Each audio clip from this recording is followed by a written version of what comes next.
donc l'idée, c'est effectivement que j'ai envie de vous partager mon parcours, parce que c'est vrai que j'ai un parcours assez atypique, et comme le disait Claire en préambule, effectivement, on peut avoir plusieurs métiers, plusieurs vies en une vie, et c'est mon cas. Et j'ai eu effectivement une deuxième vie qui me remplit de joie et de sens, surtout parce que c'est quelque chose qui me définit profondément.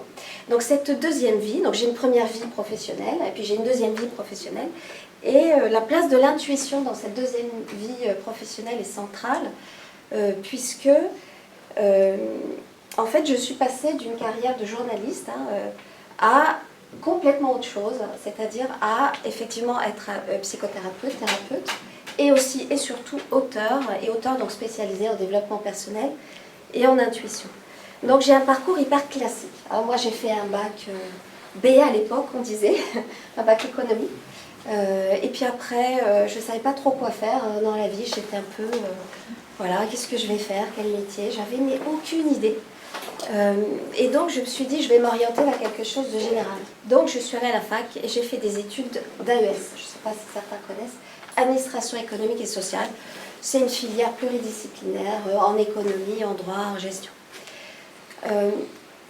Une fois que j'ai terminé cette filière, donc j'ai quand même fait 5 ans d'études, je suis allée jusqu'au master, je ne savais toujours pas ce que je voulais faire. Donc c'était quand même un petit problème parce que j'avais quand même la vingtaine passée.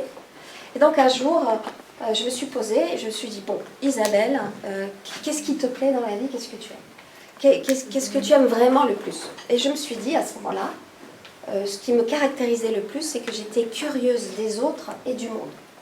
Alors je me dis, ok, tu es curieuse des autres et du monde, mais quel métier on fait avec ça? C'est un peu vague. Et puis je me suis dit, et là j'ai vraiment utilisé ma raison. Et vous allez voir après, je vais vous parler d'intuition évidemment, vous allez voir la place de l'intuition. À ce moment-là, j'ai utilisé ma raison, et je me suis dit, le métier qui correspond le plus à curieuse des autres et du monde, c'est journaliste. Et donc j'ai décidé très froidement de dire, je vais tout faire pour devenir journaliste, puisque apparemment, c'est ça qui correspond le mieux à ce que j'ai envie au fond de moi, en tout cas à ce que j'aime. Et puis j'aimais aussi écrire, j'aimais lire, donc j'étais en lien avec ça. Et donc me voilà partie pour passer le concours d'école de journalisme. Une fois, je rate tout, horrible, je repasse, je persévère, deuxième année, je réussis le concours et s'ouvre à moi donc 2 années d'études que j'ai adorées en journalisme. Et puis après, 20 ans de carrière en presse écrite en tant que journaliste. Et donc j'ai travaillé un petit peu dans tous les domaines en tant que journaliste, dans presse écrite, dans des magazines, dans des journaux, pour de la presse télévision, cinéma, société, enfin j'ai un peu tout fait sauf le sport et la politique, parce que c'était pas trop mon truc. Et alors vous allez me dire, mais comment justement l'intuition est arrivée à moi? Bien, l'intuition est arrivée à moi justement par une intuition. Et vous allez voir, c'est pas un truc pour vous embrouiller, c'est vraiment vrai. J'étais un jour à mon ordinateur, j'étais très concentrée dans l'écriture du dernier chapitre d'un premier livre que j'avais écrit, et qui est un livre qui s'adressait, et qui s'adresse toujours d'ailleurs, aux femmes. Ce premier livre, il s'appelle « Devenir mère et réussir sa vie professionnelle ». Ça, c'est un autre grand sujet de comment on fait quand on est une femme pour concilier les deux, en fait, de concilier sa vie privée et sa vie professionnelle. Donc j'étais à mon ordinateur, j'étais hyper concentrée dans l'écriture du dernier chapitre. Et tout d'un coup, j'ai eu comme une lumière qui s'est allumée sous mon crâne. Mais vraiment, j'ai eu une sensation de lumière, exactement comme si quelqu'un avait appuyé sur un bouton qui était là, sous ma boîte crânienne. Moi, je ne savais pas du tout que ce bouton existait. Et j'ai vraiment eu une sensation de lumière, comme ça. Vous voyez l'image de l'ampoule qui s'allume, vous voyez cette image? C'était ça. Et j'ai comme entendu intérieurement, ton prochain livre sera sur l'intuition et ça va être génial. Et là, j'étais prise d'une joie absolue. J'étais à mon bureau, puis après je me suis levée, je faisais des bonds, j'étais ouais, mais c'est super, c'est génial. J'étais vraiment très heureuse, je faisais des bonds incroyables. Et après, je suis redescendue et je me suis dit, mais c'est quoi ce truc en fait? Qu'est-ce qui m'est arrivé? Et de un, pourquoi l'intuition? Je n'y avais jamais songé consciemment. Jamais dans ma tête, je m'étais dit, j'avais jamais même écrit d'article sur l'intuition, c'était pas du tout quelque chose que je connaissais. Et donc j'ai commencé un petit peu à réfléchir, mais c'était comme si cette intuition, c'est-à-dire cette lumière avec ce message que j'avais entendu, avait allumé en moi un feu, une espèce de feu intérieur. Il y avait quelque chose qui s'était mis en mouvement. Et donc je n'arrêtais pas d'y penser les jours suivants. Puis j'ai fini par appeler mon éditrice à l'époque. Et je l'appelle au téléphone et je lui dis, écoute, voilà, j'ai une idée pour le prochain livre. Elle me dit, oui, très bien, c'est quoi? Je lui dis, j'aimerais bien écrire sur l'intuition. Alors je souris parce qu'à l'époque, je n'avais aucune connaissance du sujet. Je n'étais pas thérapeute, aucune connaissance de la psychologie et je n'avais jamais écrit une ligne sur ce sujet. Et à mon grand étonnement, mon éditrice m'a dit, mais oui, c'est super, c'est fabuleux, super sujet, vas-y. Donc je me suis retrouvée avec ce projet de livre, et donc je l'ai écrit comme une journaliste, hein, comme en introduction, Claire Loupia vous l'a présenté. C'est-à-dire que j'ai eu envie de comprendre. Mais c'était quoi? Qu'est-ce qui m'est arrivé? C'est quoi cette lumière? C'est quoi cette voix que j'ai entendue? C'est quoi cette espèce de feu intérieur qui s'est allumé et qui me dit fais ça, va là, c'est ça qui est bon pour toi? Donc je suis allée interviewer des gens. Bah oui, c'était mon métier de journaliste, hein, j'étais encore journaliste. Donc ce que je savais faire, c'était aller poser des questions aux gens. Donc je suis allée les voir, je suis allée voir des personnalités de la politique, du monde sportif, du cinéma, de plusieurs des chefs d'entreprise, et je leur ai demandé, je lui ai dit, c'est quoi l'intuition pour vous? À quoi ça vous sert? Qu'est-ce que vous en faites dans votre vie? Voilà, j'avais envie de libérer la parole. Et puis finalement, le livre est sorti, donc c'est ce livre-là qui est sorti en 2014. Alors, dit comme ça, vous allez vous dire, ouais, c'est vraiment fabuleux l'intuition, c'est vraiment génial ce qu'elle nous raconte. Elle a eu une idée, et puis elle a appelé l'éditrice, et puis elle lui a dit oui, puis elle a écrit le livre, et puis elle a sorti le livre, et voilà. Mais pas du tout. Pas du tout. C'est pas du tout aussi simple que ça. C'est que quand j'ai eu cette intuition d'écrire ce livre sur l'intuition, et que mon éditrice m'a dit oui, moi j'ai eu après énormément de doutes. Je ne me sentais pas légitime. Je dis, mais comment ça? Moi, je vais écrire un livre sur ce sujet, j'y connais rien, je ne suis même pas psychologue. Et j'ai douté, j'ai beaucoup douté, et puis surtout, je me suis aussi beaucoup jugée. Je me suis dit, mais les gens vont penser que tu es un peu perché, quoi, que tu es un peu folle hein, d'écrire sur un sujet comme ça. Ah oui, parce que moi, il faut voir, à l'époque, j'avais un métier... Vous voyez, j'étais journaliste, quand on me demandait ce que je faisais quand les gens que je ne connaissais pas, que je croisais, c'était facile. Je disais, je suis journaliste, c'était bien, vous voyez, un métier bien sous tout rapport. Et là, tout d'un coup, je faisais quelque chose qui n'était pas habituel, qui était un peu original, qui sortait des coups. Donc je me suis beaucoup jugée moi-même. Jamais personne à l'extérieur m'a jugée. Jamais mon éditrice m'a jugée. Jamais mes proches m'ont jugée. Tout le monde était très intéressé par ce sujet. Mais moi, je me suis jugée. Mais le feu intérieur était là. Quelque chose s'est allumé. Cette intuition-là était plus forte que les doutes. Et donc j'ai fini par réussir à écrire ce livre. Après un premier chapitre qui a quand même été entièrement réécrit parce que mon éditrice m'a dit ça va pas du tout, il faut que tu réécrives. Et là c'était horrible. Je dis comment je vais pouvoir réécrire? J'étais pleine de doutes. Finalement, vous voyez, j'ai réussi à surmonter les doutes. Et sans le savoir, ce livre a constitué un tournant de vie. C'est-à-dire qu'à partir de ce moment-là, ma vie a basculé. Alors je ne l'ai pas vu tout de suite, hein. Je l'ai vu après, quand j'ai commencé à regarder dans le rétroviseur, je me suis rendu compte que eh bien, c'était un moment de bascule dans ma vie.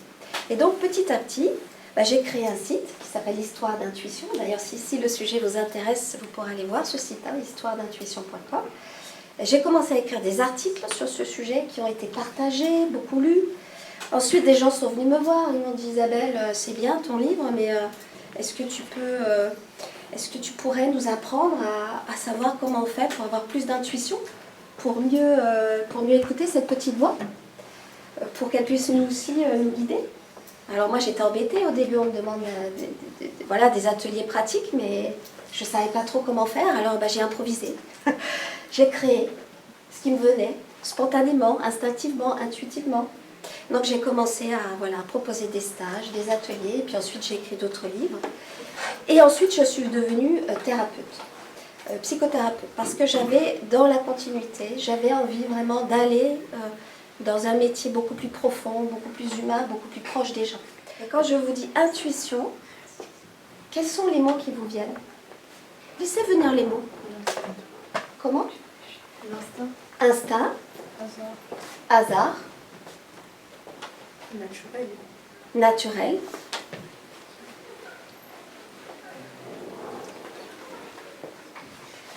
Ouais. D'autres mots peut-être qui vous viennent? Faut pas réfléchir. Un chemin. Chemin. Oui. Chemin. Étincelle. Étincelle. Et j'ai entendu un autre mot derrière. Cerveau. Cerveau. Ah. Je reviendrai sur cerveau. Merci. D'autres mots qui vous viennent comme ça, spontanément? Intuition. Bon. Choix. Choix. Ok. Alors, il y a peut-être des mots qui vous sont venus, vous ne les avez pas partagés. Gardez-les pour vous, gardez-les en mémoire, parce que ces mots-là, ceux qui vous sont venus, eh bien c'est les mots de votre intuition. Parce que depuis le début, j'utilise le mot intuition au singulier, mais en fait, je devrais dire intuition au pluriel. Parce qu'il n'y a pas une intuition, mais il y a des intuitions, il y a des manières de vivre son intuition, il y a et même ce que j'appelle différentes manifestations d'intuition. Alors vous voyez l'intuition, là il y a eu des mots qui ont été dits, hein, j'ai entendu hasard, naturel, chemin, étincelle, cerveau, enfin il y a plusieurs choses qui sont venues. Et moi, vous voyez, comme vous, quand j'ai commencé à bosser sur l'intuition, pour écrire mon livre, j'ai commencé à me rendre compte que le sujet était très très très vaste. Quand vous ouvrez le dictionnaire, vous regardez intuition, vous avez plein de synonymes. Alors pressentiment, sensation, la petite voix, il y a plein de mots. L'instinct qui a été dit tout à l'heure, avoir des ondes, ressentir, voilà, avoir des sensations, des impressions. Enfin, il y a énormément de mots. Et donc j'ai eu envie, moi j'ai eu envie de mieux comprendre l'intuition, hein, dans tous ces mots. Alors qu'est-ce que j'ai fait là? Qu'est-ce que j'ai fait? J'ai ouvert le dictionnaire à la définition du mot intuition. Et qu'est-ce que j'ai lu? J'ai lu que l'intuition, c'est la forme de connaissance immédiate de la vérité qui ne recourt pas au raisonnement. Je vous la répète, forme de connaissance immédiate de la vérité qui ne recourt pas au raisonnement. Qu'est-ce que ça veut dire cette phrase? C'est très simple. Ça veut dire que l'intuition, c'est quelque chose que je sais, une connaissance. C'est vrai, de la vérité, sans recourir à la raison, mais ça veut dire que je le sais, mais sans réfléchir, sans penser, sans utiliser la logique, sans utiliser la déduction. Je le sais en quelque sorte spontanément. Donc l'intuition, c'est un peu paradoxal. C'est quelque chose que je sais, qui est vrai. Je sais que c'est vrai, mais je ne sais pas comment je sais. Et je sais sans réfléchir. Vous vous demandez peut-être, ou il y a peut-être cette idée qui flotte, de dire que l'intuition, c'est réservé à certaines personnes. L'intuition, c'est réservé à des gens qui auraient un don. Alors là, non. Je vous arrête tout de suite, tous, si vous pensez ça. L'intuition est une capacité universelle. Tout le monde a de l'intuition. Ça ne s'arrête pas au genre, c'est-à-dire si je suis un homme ou une femme. Ça ne s'arrête pas à l'âge, si je suis un enfant. Des enfants ont beaucoup d'intuition, beaucoup plus parfois que certains adultes. Si je suis un enfant, si je suis un adulte, ça ne s'arrête pas à ma personnalité. Si j'ai une personnalité plus ou moins, on va dire, artistique ou sensible, ou si j'ai une personnalité plus rationnelle, plus carrée. Et ça ne s'arrête pas non plus à mon milieu culturel. L'intuition, on la retrouve dans toutes les formes de culture, aussi bien chez ce qu'on peut appeler en Occident, mais aussi dans des pays un peu plus reculés. L'intuition, elle est présente partout. Et il y avait un grand psychiatre qui s'appelait Carl Gustav Jung. Peut-être certains le connaissent, mais cet homme-là, qui a beaucoup écrit pour la psychologie, lui, il a dit « L'intuition est tout ce qu'il y a de plus normal, naturel et nécessaire. » Normal, c'est normal. Naturel, ça a été dit tout à l'heure. Et nécessaire. Nécessaire, ça veut dire qu'on en a besoin. La première forme d'intuition, c'est ce que j'appelle l'intuition impression. Alors, je suis sûre que vous avez tous vécu ça. C'est-à-dire que vous arrivez dans un endroit où vous rencontrez quelqu'un, Et il y a un truc qui vous dit, ah, ça le fait pas. Je sens pas. Est-ce que ça vous parle, ça? Ouais, là c'est un... Ben, ça c'est de l'intuition. Parce que vous l'avez pas réfléchi, ça. Ce lieu que vous ne sentez pas, cette situation que vous ne sentez pas, ou que vous sentez d'ailleurs, ça peut aussi être dans l'autre sens, ou cette personne, ça le fait pas.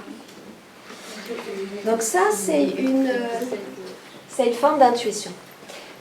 C'est la plus commune, on va dire. Là, ce qui est important quand vous ressentez ça, ben, c'est de l'écouter. Ah, je sens ça, il y a un truc qui ne va pas, je ne sais pas l'expliquer, je ne sais pas aller plus loin, je ne sais pas dire pourquoi je sens ça. Mais ce n'est pas grave de dire pourquoi je sens ça. Ce qui est important, c'est de dire c'est là, et je le ressens, et c'est important, et je vais l'écouter. Après, il y a ce que j'appelle l'intuition-impulsion. Qu'est-ce que c'est que ça? L'intuition-impulsion. Eh bien, c'est quand je fais quelque chose. Je ne sais pas pourquoi je le fais. Mais quand je le fais, ça fait sens. Je vais vous donner un exemple réel, une histoire vraie. C'est l'histoire c'est un dirigeant d'entreprise. Il est en voiture, il conduit sur l'autoroute et il doit se rendre à un rendez-vous avec un important client à lui. Donc il est au volant de sa voiture. Et à un moment donné, il y a plusieurs embranchements. Vous savez, il est sur une 5 voies. Et tout d'un coup, sans comprendre pourquoi, il voit ses mains tourner comme ça, sur le volant, et prendre une sortie qu'il ne devait pas du tout prendre. Et il est en train de râler. Il dit, mais pourquoi je fais ça? Qu'est-ce qui se passe? C'est quoi ce truc? Et au moment où il se dit ça, son téléphone portable qui est posé à côté de lui sur le siège avant, sonne. Donc il est assez intrigué, il répond, et en fait c'est son frère qui lui dit « Tu dois venir absolument le plus rapidement possible car notre grand-mère qui était hospitalisée est en train de mourir et si tu veux pouvoir lui dire au revoir avant qu'elle ne rende son dernier souffle, c'est maintenant. » Et là, il se rend compte qu'en fait l'embranchement et la sortie qu'il a pris d'autoroute le mènent exactement, directement à l'hôpital. Et donc, il arrivera juste à temps pour dire au revoir à sa grand-mère. On ne sait pas pourquoi on le fait, mais quand on le fait comme par hasard, bah, ça fait sens. Enfin, c'est-à-dire qu'il va nous arriver quelque chose qui va nous apporter quelque chose. Et il y a plein d'histoires comme ça, de hasard. Et je mets des guillemets parce que ce n'est pas vraiment des hasards. Et plus on va suivre ces intuitions, c'est-à-dire... Alors, quand je dis suivre les intuitions, je ne vous invite pas à faire n'importe quoi non plus, mais... Si vous ressentez un jour un élan comme ça, vous ne savez pas pourquoi, mais vous êtes dans la rue, puis tout d'un coup vous avez envie, vous allez quelque part, puis vous n'avez plus du tout envie d'aller à cet endroit, vous ne savez pas pourquoi, mais vous avez envie de tourner à droite, ou d'aller à tel endroit, ou de... essayez de le faire, à condition évidemment que ça ne vous mette pas en danger, ou que... mais essayez de le faire, parce que peut-être que vous aurez une surprise au bout de ce chemin-là. Peut-être que le hasard sera au rendez-vous. Donc ça, c'est ce que j'appelle les intuitions impulsions. Après, il y a ce que j'appelle les intuitions messages. Alors là, c'est quand je sais quelque chose. Je ne sais pas comment je le sais. Des fois, je peux l'entendre dans ma tête. Des fois même, je peux avoir des images. C'est très rapide, ça passe très vite. Mais je sais que je ne dois pas aller là. Je sais que je ne dois pas faire ça. Après, il y a l'intuition dont je vous ai parlé, qui est ma propre intuition, eureka. C'est-à-dire qu'on en a vraiment, vous voyez, la lumière qui s'allume sous la tête. Et on sait quelque chose et on est en joie. L'intuition, c'est-à-dire cette lumière-là, eh bien, c'est le premier outil de l'artiste. Et pour vous, le but, quand vous avez cette lumière, c'est de l'accueillir. Vous n'allez pas lui dire « Ah ben non, je ne sais pas pourquoi tu es là, je ne sais pas pourquoi tu me dis ça. » Donc je te ferme la porte. Qu'est-ce que c'est la Wi-Fi du cerveau, à votre avis? La télépathie. Ah J'ai entendu le mot télépathie. Vous savez ce que c'est la télépathie? Ouais. Le fait de communiquer par pensée. Oui, oui c'est ça. Le fait de communiquer par la pensée. Alors, pour pour une grande majorité des scientifiques, il y a beaucoup de controverses sur la télépathie, sur l'existence de la télépathie. Il y a une grande partie de la communauté scientifique qui dit que ça n'existe pas. Mais il y a aussi une autre partie de la communauté scientifique, un peu plus moderne, on va dire, un peu plus dans le vent, j'ai envie de dire, dans le nouveau, ce qu'on appelle le nouveau paradigme, qui dit, bah oui, ça existe. Et il semblerait même, il y a énormément d'études depuis plusieurs dizaines d'années qui montrent que, vraisemblablement, ces phénomènes de communication d'inconscient-inconscient ou transmission de pensée, ça existe. Et c'est très banal. Et d'ailleurs, ma fille me racontait, quand elle a utilisé cette expression de Wi-Fi du cerveau, elle me racontait qu'elle était dans le métro avec deux copines à elle, et elles étaient en train de discuter de quelque chose. Et en même temps, ma fille pensait à autre chose, un sujet qui n'avait rien à voir. Et tout d'un coup, une de ses copines l'interrompt, et elle lui dit, elle lui pose une question qui a directement à voir avec le sujet auquel elle était en train de penser. Et donc le soir, ma fille est rentrée, elle m'a dit « Maman, il m'est arrivé un truc de dingue !» Donc je l'ai écoutée et je lui ai dit bah, « Tu sais, ma fille, c'est normal. Il semblerait que tu aies vécu ce qu'on appelle une intuition télépathique. » Et c'est là qu'elle m'a dit « Ah oui, c'est comme une Wi-Fi du cerveau. » Je lui ai dit « Bah oui, c'est ça. » Alors la Wi-Fi du cerveau, et je reprends les mots que je vous ai dit tout à l'heure de Jung, c'est normal, naturel et nécessaire.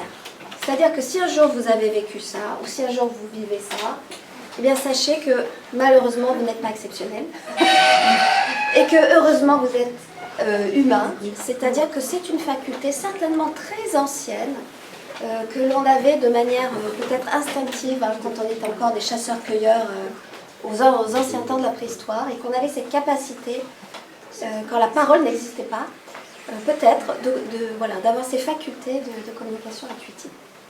À quoi ça sert l'intuition dans la vie? Si cette chose existe, cette faculté existe, elle est universelle, tout le monde l'a, à quoi elle sert? Et là, l'intuition, elle sert à plusieurs choses. Alors, la première chose, créer, quand tout d'un coup vous êtes inspiré par quelque chose. Ça sert aussi à avoir des idées, pas que créatives, mais aussi, par exemple, dans les sciences. Alors, vous savez que Einstein, il disait l'intuition est la seule chose qui vaille au monde.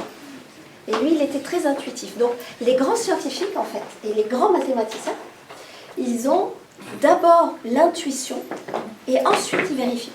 Et il y a un grand mathématicien qui s'appelait Henri Poincaré, il a dit c'est avec la logique que nous prouvons et avec l'intuition que nous trouvons. L'intuition, ça sert à éviter des dangers, comme dans l'histoire que je vous ai racontée tout à l'heure. Non. Ça, c'était, il est allé voir sa grand-mère. Mais on retrouve aussi des gens comme ça qui conduisent et tout d'un coup, ils freinent, ils ne savent pas pourquoi. Et une minute après, il y a un accident. C'est plein d'histoires qu'on m'a racontées comme ça.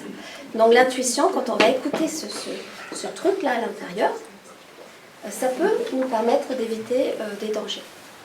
L'intuition, ça nous sert aussi à interagir avec les autres. Parce qu'il y a toute la partie de l'intuition où, et d'ailleurs maintenant, là, pour la plupart, vous n'avez plus de masque, ça c'est chouette.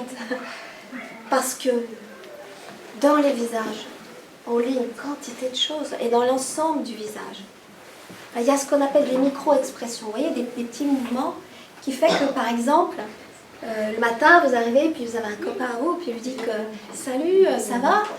Et puis il vous répond « Oui, ça va ?»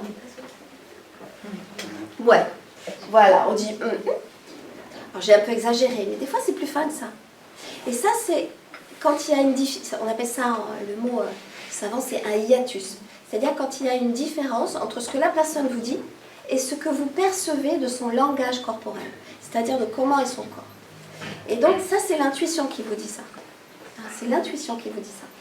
C'est instinctif, c'est-à-dire que vous ne réfléchissez pas. Donc l'intuition, ça nous sert beaucoup à nous adapter aux autres, à entrer en communication avec eux, en relation avec eux.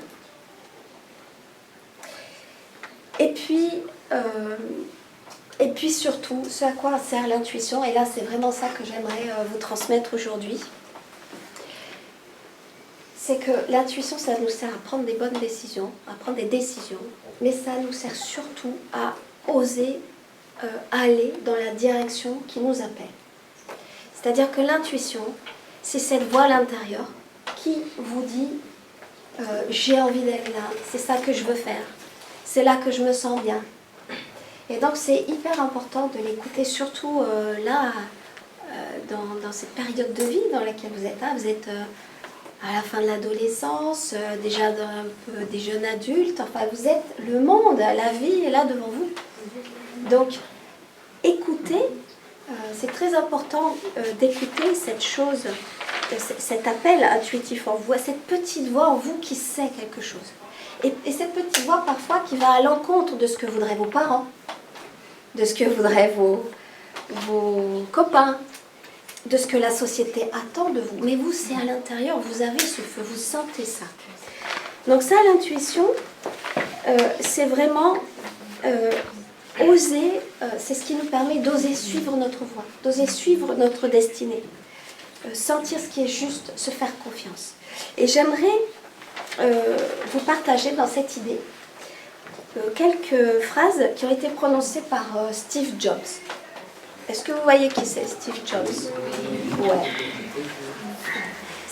C'était le fondateur d'Apple, le génial fondateur d'Apple, qui avait une intuition énorme. Quand on lit sa biographie, il écoutait beaucoup ce feeling à l'intérieur.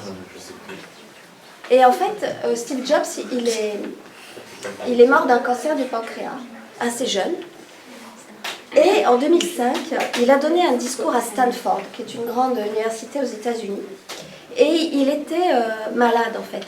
Il savait qu'il allait mourir. Alors, je vous précise ça parce que vous allez voir, il y a une intensité dans ce qu'il dit qui est importante parce que c'est un homme qui parle et un homme qui sait qu'il n'en a pas pour très longtemps.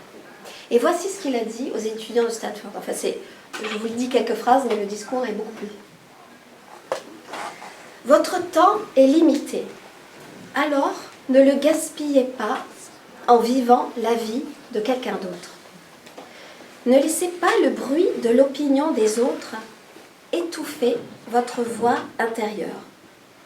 Et le plus important de tout, ayez le courage de suivre votre cœur et votre intuition.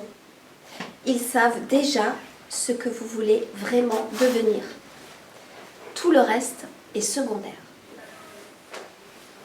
Mais d'où ça vient l'intuition? Parce que tout à l'heure j'ai entendu cerveau. Puis il y a la wifi du cerveau, c'est ce que disait ma fille. Ça c'est une grande question d'où ça vient. Franchement, il faudrait beaucoup d'heures pour répondre, pour écrire beaucoup de livres. Mais moi je vais vous livrer l'essentiel.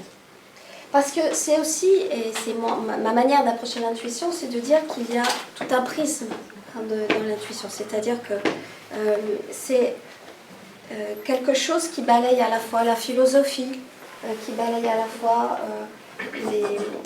le management dans la prise de décision, la psychologie. Enfin, c'est très très vaste l'intuition.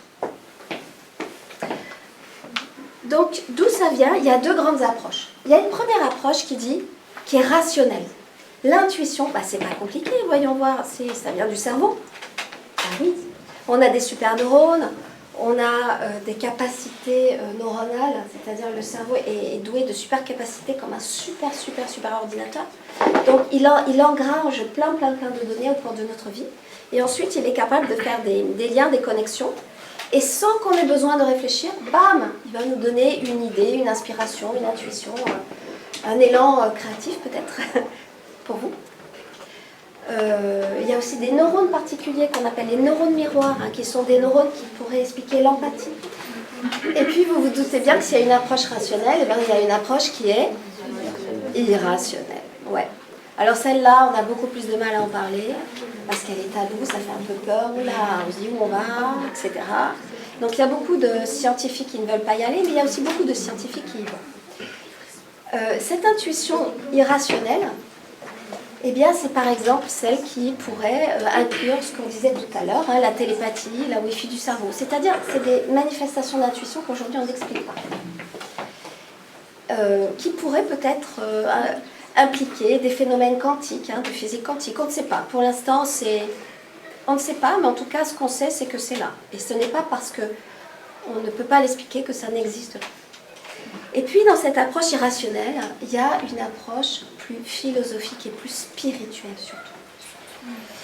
Et pour plein de gens, eh bien, l'intuition, c'est quelque chose de beaucoup plus divin. j'ai envie de dire, un spirituel. Et notamment, on retrouve ça dans les traditions bouddhistes, hindouistes, autour des traditions spirituelles orientales. Et pour eux, ils sont beaucoup plus à l'aise avec l'intuition que nous. Et ils localisent l'intuition dans un chakra. Ça fait rigoler et tout, mais chakra, c'est un mot qui veut dire en sanskrit. Sanskrit, c'est la langue sacrée des Indiens. La langue ancienne et sacrée des Indiens. Ça veut dire roue. Un chakra, ça veut dire roue. Et dans leur tradition à eux, eh bien, les chakras, c'est des roues d'énergie subtiles et qui sont disséminées le long de la colonne vertébrale. Donc il y en a 7 ou 8, ou il y en a, voilà, qui sont disséminées depuis le bas du corps, voilà, jusqu'au-dessus de la tête. Et donc le chakra qui est associé pour l'intuition, c'est le chakra qui se trouve au milieu du front, et qu'on appelle aussi le troisième œil, et il lui donne un nom, et il l'appelle Ajna. Et Ajna, en sanskrit, ça veut dire centre de commandement. C'est pour vous dire si c'est important pour eux. Et donc pour eux, l'intuition, c'est lié, c'est la porte, troisième œil, qui ouvre vers le monde de l'univers, le monde des dieux, le monde de la sagesse, et aussi le monde de sa sagesse intérieure. Et puis pour d'autres, l'intuition, c'est carrément, c'est la voix de Dieu. Il y en a qui pensent et qui ressentent que l'intuition, c'est comme si une voix divine leur parlait, un ange leur parlait. Et pour terminer, avant qu'on passe aux questions, je vois que ça vous agite, ça, l'intuition de la voix de Dieu. Ça vous parle ou pas? Ouais. Ouais, ok. On a le droit, enfin, toutes les formes d'intuition existent. Et pour terminer, je voudrais vous lire des mots très très beaux qui ont été écrits par Victor Hugo. Parce que Victor Hugo, dans ses proses philosophiques, il a écrit des textes magnifiques sur l'intuition. Et je voudrais vous laisser avec ça. L'intuition, comme la conscience, est faite de clarté directe. Elle vient de plus loin que l'homme. Elle va au-delà de l'homme. Elle est dans l'homme et dans le mystère. Ce qu'elle a d'indéfini finit toujours par arriver. Le prolongement de l'intuition, c'est Dieu. Et c'est parce qu'elle est surhumaine qu'il faut la croire. C'est parce qu'elle est mystérieuse qu'il faut l'écouter. Et c'est parce qu'elle semble obscure qu'elle est lumineuse. Voilà, je voulais vous proposer ça pour terminer cette présentation autour de l'intuition.